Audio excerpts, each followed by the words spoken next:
हाल में AI friend या AI girlfriend, artificial intelligence girlfriend या आर्टिफिशियल इंटेलिजेंस बॉयफ्रेंड या वर्चुअल पार्टनर भी उसको कह सकते हैं, चर्चा का विषय बना हुआ है। और इसके संबंध में क्या पॉजिटिव है, क्या नेगेटिव है, और ये कैसे चर्चा का विषय बना हुआ है, समाज पर इसका क्या असर हो सकता है या पड़ रहा है, इसी पर हम लोग बात करेंगे। कहते हैं विज्ञान वरदान भी है और अभिशाप भी है।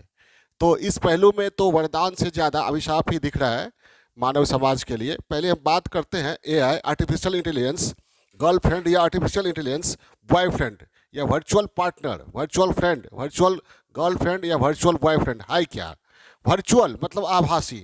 जैसे फेसबुक पर एक आभासी समाज बनता है। समाज होता नहीं है वास्तव में, लेकिन एक आभासी समाज होता है। आप अपनी संवेदना साझा करते हैं।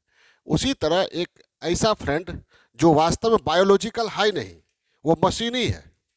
सामने जो आपके है वो बायोलॉजिकल नहीं है, मशीनी है, लेकिन आपसे गर्लफ्रेंड की तरह या बॉयफ्रेंड की तरह बात करता है।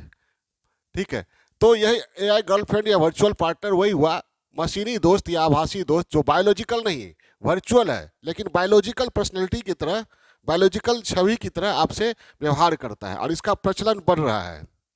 फिर मैं कह रहा हूँ, सामने आपके वर्चुअल फ्रेंड का तात्पर्य, सामने किसी व्यक्ति का अगर कोई वर्चुअल फ्रेंड है तो सामने वास्तव में बायोलॉजिकल फ्रेंड नहीं है, वह मशीन है, लेकिन बायोलॉजिकल फ्रेंड के जैसा एहसास दिलाता है।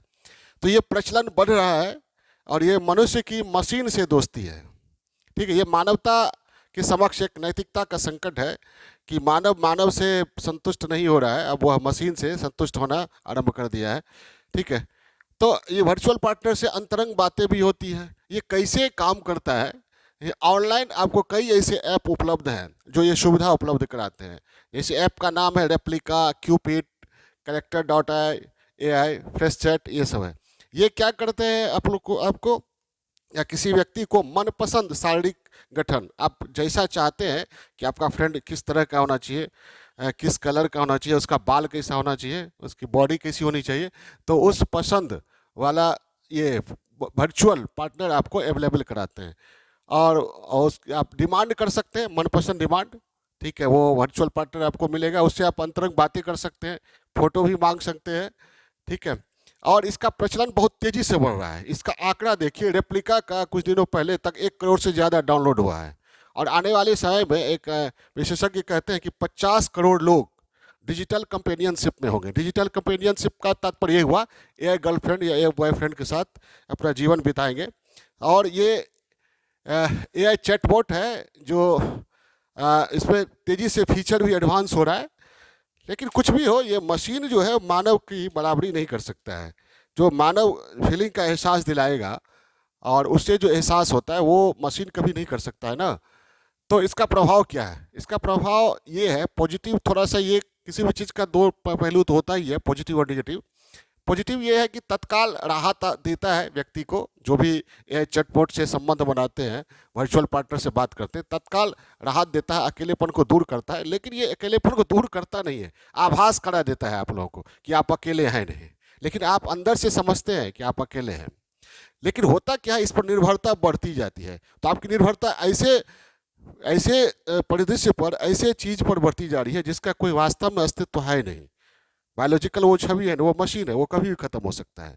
तो जो आप रिलेशन बनाते हैं बायोलॉजिकल, मानव से रिलेशन बनाते हैं, किसी लड़की से या लड़का से रिलेशन बनाते हैं, तो वो सुख दुख उतार चढ़ाव के क्षण में आपके साथ होते हैं। लेकिन एआई चैटबॉट ये आपके साथ नहीं रहेगा। दूसरी बात, और ये जो सामने जो वर्चुअल पार्टनर होता है, वो आपके किसी भी बात को काटता नहीं है। हर तरह से, आपके हर बात में हाँ में हाँ मिलाता है। इससे क्या होता है, आपको परफेक्टनेस का वहम होता है कि हम पूर्ण हैं, और आपको अपनी गलती का एहसास नहीं होता है। तो एआई चैटबॉट से क्या होता है, व्यक्तित्व का विकास अवरुद्ध हो जाता है, और असली जीवन में व्यक्ति या कोई भी ऐसा संबंध रखने वाला व्यक्ति उतार चढ़ाव या पॉजिटिव नेगेटिव या नेगेटिव परिस्थिति को झेलने की क्षमता धीरे धीरे खोने लगता है। और अगर एआई चैटबॉट से ही संबंध बनाने की का प्रचलन बढ़ा, तो फिर विवाह संस्था जो है, मैरिज इंस्टीट्यूशन, हमारे समाज को संगठित रूप से, मानव समाज को आगे बढ़ाने वाला, वो विवाह संस्था खतरे में पड़ जाएगा। परिवार संस्था भी खतरे में पड़ जाएगा। समाज का पूरा ताना बाना खतरे में पड़ जाएगा। और ए चैटबॉट पर, वर्चुअल पार्टनर पर जो निर्भरता रहेगी, तो इससे क्या होगा? बायोलॉजिकल तो पार्टनर होगा नहीं, तो संतति प्रवाह, संतान को जन्म देने की क्रिया जो वह भी अवरुद्ध हो जाएगी। तो मानव की अमरता किस में है? मनुष्य अमर किस किस रूप में होता है? अपनी ही समान संतति को पैदा करके जन्म देकर मानव अमर हो जाता है।